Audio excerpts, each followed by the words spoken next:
The last train ride. It started with a storm. Rain hammered against the city, the streets glistening like pools of ink under dim streetlights.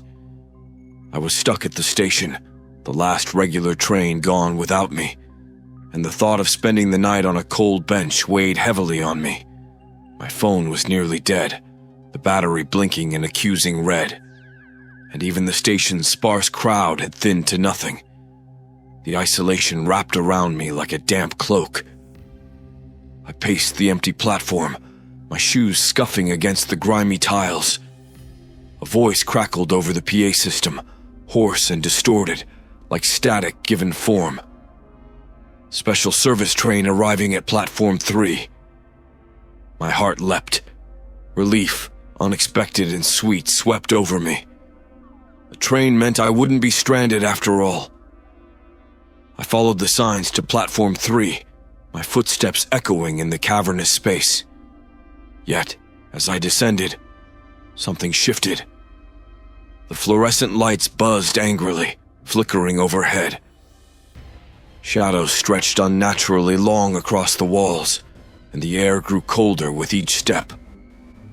Platform 3 was almost too quiet, the silence broken only by the rhythmic drip of water from the ceiling. Then I saw it, the train. It pulled in with a low screech, its exterior ancient and strange, like something plucked from an era long past. Its steel frame was tarnished, the windows fogged, giving no hint of what lay within. The door slid open with an inviting hiss, revealing a dimly lit interior. No conductor's voice announced its destination, but something, curiosity, desperation, propelled me forward. I stepped inside. The moment I crossed the threshold, the temperature dropped further, the cold biting through my coat. The doors shut behind me with a decisive click, and the train lurched forward. The interior was wrong. Instead of the standard plastic and metal seats, these were lined with faded velvet, their edges frayed. Brass fixtures glinted faintly in the dim, sickly yellow light. A faint musty odor hung in the air, mixing with something metallic. There were passengers, though none acknowledged me. A woman cradled a porcelain doll, her face obscured by a veil. Across from her sat a man in a pinstripe suit, his face hidden behind an outspread newspaper. An elderly man in the corner rocked slightly, muttering under his breath. The air of detachment was unsettling, their presence both tangible and distant, as if they were little more than echoes. I sat down gingerly, choosing a seat far from the others. The train's motion was strangely smooth, the world outside the windows an indiscernible blur of gray. I glanced at my phone again. Still no signal. Worse, the clock was frozen at 11:45 p.m., though I was certain more than 10 minutes had passed. My unease grew. The woman's doll seemed to shift position when I wasn't looking, its glassy eyes catching the dim light. The man with the newspaper turned a page, and I caught a glimpse of the date printed at the top. June 6th, 1927. My throat tightened. The hairs on my arms stood on end. I turned to the elderly man, hoping for reassurance, but his mutterings were cryptic. They always come back. It's not real if you don't look. Don't look too long. His voice trailed off, swallowed by the ambient hum of the train. The windows began to change. What had once been a vague blur now took on shapes, shadows that writhed and stretched, forming impossible landscapes. Twisted trees loomed against an orange sky. Rivers of molten silver cut through barren fields. At one stop, the train slowed, revealing a platform lit by ghostly lanterns. People in outdated clothing stood motionless, their faces pale and expressionless. The train didn't stop for them. Or maybe they didn't want it to. Panic clawed at the edges of my mind. This wasn't normal. I was trapped on something that defied explanation, surrounded by strangers who seemed less than human. I tried to pull myself together, but the cold, the unnatural stillness of my fellow passengers, and the strange, hypnotic pull of the shifting windows made it impossible. The old man's words rang in my ears. Don't look too long. As the train hurtled forward, my sense of time eroded. Each passing moment felt both stretched and compressed, as though reality itself were buckling under some unseen force. The air inside the car grew heavier, pressing down on me like a leaden blanket. I tried to focus on the few stable elements, the seats, the brass fixtures, my own breath, but even these seemed to distort when I wasn't looking directly at them. The passengers were worse. The woman with the doll shifted slightly, her veil swaying as if touched by an unseen breeze. The doll now faced me directly, its cracked lips curling into what might have been a smile.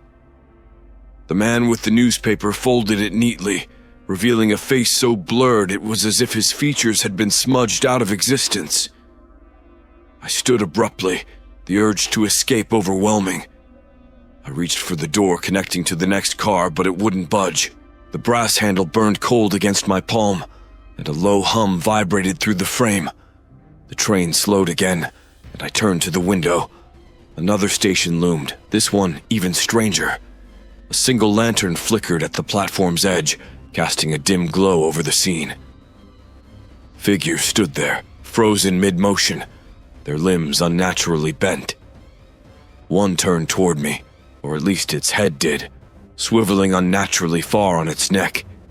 Its hollow eyes locked onto mine, and I stumbled back, my heart hammering. "Don't look," the old man hissed, his voice suddenly sharp. "You'll call them inside." I whipped my head around, desperate for answers. What is this place? What's happening? His expression was inscrutable, his eyes like twin voids. It's the train. It takes you where you don't want to go. And once you're there, you don't leave. The train jerked forward, pulling away from the nightmare station. My legs gave out, and I sank into a seat, trembling. The windows grew darker, the shadowy shapes outside now accompanied by whispers. Soft, unintelligible, but undeniably real. I gripped the edges of my seat, knuckles white. The woman across from me laughed softly, a sound devoid of humor. The doll's eyes gleamed. "Where are we going?" I demanded, my voice rising. "To the end," she replied, her veil lifting slightly to reveal a glimpse of hollowed-out cheeks. "Where else?" I clung to the seat as the train rocketed forward, the shadows outside pressing against the glass like a living thing. The woman's words, "To the end," echoed in my mind, amplifying my growing dread. My breath fogged the air, and the temperature dipped even further, an icy chill that gnawed at my skin and bones. The man with the newspaper stood abruptly, his blurred face turning toward me. "It's not your turn," he said, his voice distorted, as if coming from a radio with poor reception. He reached out a hand, thin, pale, and too long, and pointed toward the front of the train. "You still have a chance." My heart leapt. A chance.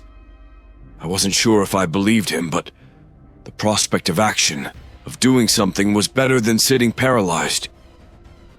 I rose shakily, gripping the brass pole for balance as the train swayed. The man's face, though featureless, seemed to follow me as I made my way to the door leading to the next car.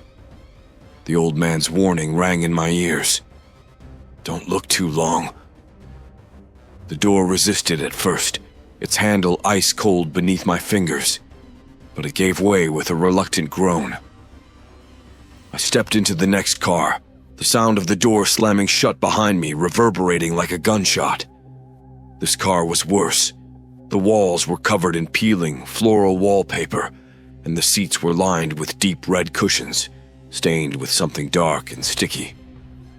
The air was thick with an acrid metallic smell, and it was empty. At first, I felt relief, but that quickly dissolved into unease. The shadows in this car seemed to move, slithering across the floor and up the walls, even though no light source cast them. The whispers from before were louder here, their words just out of reach, their tone accusatory. I hurried through the car, ignoring the shivers racing down my spine. At the far end, another door loomed, this one older, its wood splintered and warped. A faint golden light seeped through the cracks, beckoning me forward. As I reached for the handle, a voice stopped me cold. "Why are you here?" I spun around to find the woman with the doll standing just a few feet away. She hadn't been there a moment ago. Her veil was gone now, revealing hollow eyes and a face that looked half decayed, her skin cracked like old porcelain. The doll in her arms seemed more alive than she was, its tiny lips curling into a sneer. "I just want to get off this train," I said, my voice trembling. She tilted her head, a mockery of curiosity. "And go where? There's no escape, only choices. The right one or the wrong one." Her voice dropped, the words turning into a growl. "Most choose wrong." The door behind her opened on its own, revealing another nightmare. A station filled with shadowy figures, their faces blank slates, their mouths stretched wide as if screaming silently. They pointed at me, their fingers long and bony. Panic surged through me, and I yanked the wooden door open, stepping into the golden light without hesitation. The light swallowed me, warm at first, but quickly becoming oppressive, almost blinding. I shielded my eyes, stumbling forward until the brightness dimmed, revealing a new space. The car I stepped into wasn't a car at all, but a cavernous room, its walls lined with mirrors. Dozens of reflections stared back at me, versions of myself distorted in subtle, horrifying ways. In one, my face was gaunt, my eyes sunken. In another, my skin was gray, riddled with cracks like broken pottery. The whispers followed me here, louder now, and they seemed to come from the mirrors themselves. "You can't hide. You don't belong here. Make your choice." At the center of the room stood a figure cloaked in black, its face obscured by a wide-brimmed hat. It exuded malice, an aura so intense that I froze in place, my legs refusing to move. It raised an arm, beckoning me closer with a single skeletal finger. "I've been waiting," it said, its voice deep and resonant, like the groan of a collapsing building. Who are you?" I managed, my voice barely a whisper. "I am the conductor," it replied, "and you are late." I clutched the pocket watch the old man had given me, its ticking strangely loud in this space. The conductor tilted its head as if amused. "That won't save you," it said. "Time is meaningless here." My grip tightened on the watch. "What do you want from me?" "To decide," it said simply. "Stay or go. It's a choice, but not a fair one. If you stay, you'll serve. If you go, you'll suffer." I felt the walls closing in, the mirrors warping as the reflections began to move on their own, their twisted faces grinning. My chest tightened, and I knew I had only moments to act. I glanced down at the watch, the second hand ticking backward. A memory of the old man's words surfaced. "It's your anchor." Taking a deep breath, I hurled the watch at the conductor. The moment it left my hand, the air exploded with sound, a deafening cacophony of screams and shattering glass. The mirrors around me splintered, each shard reflecting a different nightmare. The conductor howled, its form distorting, unraveling like smoke caught in a gale. The golden light flared, blinding me once more, and I felt myself falling. Then, silence. I awoke sprawled on the cold, unforgiving floor of platform 3. The ground beneath me was damp, the smell of mildew thick in the air. My ears rang, the silence around me a stark contrast to the chaos that had erupted moments before. The faint hum of distant electricity filled the void, and the overhead lights flickered weakly, casting shadows that seemed to writhe. I forced myself to my feet, every muscle trembling. The antique train was gone, leaving no trace of its presence. The platform stretched out before me, eerily empty, the tracks below swallowed by an impenetrable darkness. My watch, my anchor, was gone. I checked my phone. 3:33 a.m. and still no signal. I stumbled toward the exit signs, my footsteps echoing unnaturally loud. Each step felt like an eternity, my shadow twisting and stretching in impossible ways under the stuttering fluorescent lights. As I neared the stairwell, a faint noise stopped me cold. A distant whistle, low and mournful, like a dirge for the damned. The sound sent a chill racing down my spine, and I hurried up the stairs, desperate to leave the station behind. My pulse thundered in my ears, drowning out the soft rustle of movement behind me, something dragging itself closer. At street level, the rain had stopped. The city was quiet, too quiet. No cars passed, no voices called out, and the air felt heavy with expectation. I turned back toward the station entrance, its yawning mouth now an abyss of shadow. For a moment I thought I saw a flicker of golden light deep within, and my breath caught. Then came the laughter, soft, distant, and unmistakable. The woman with the veil. The sound twisted into a child's giggle, the doll's voice mocking me. I staggered backward, shaking my head as though I could dispel the echoes. When I finally reached my apartment, I locked the door behind me and collapsed onto the floor, my body trembling uncontrollably. I was safe, or so I thought. But as I stood to turn on the lights, something rolled out of my coat pocket and clattered to the floor. I froze. The pocket watch. Its second hand ticked backward, counting down to something I couldn't comprehend. And faintly, impossibly, I heard the whistle again. The train wasn't done with me.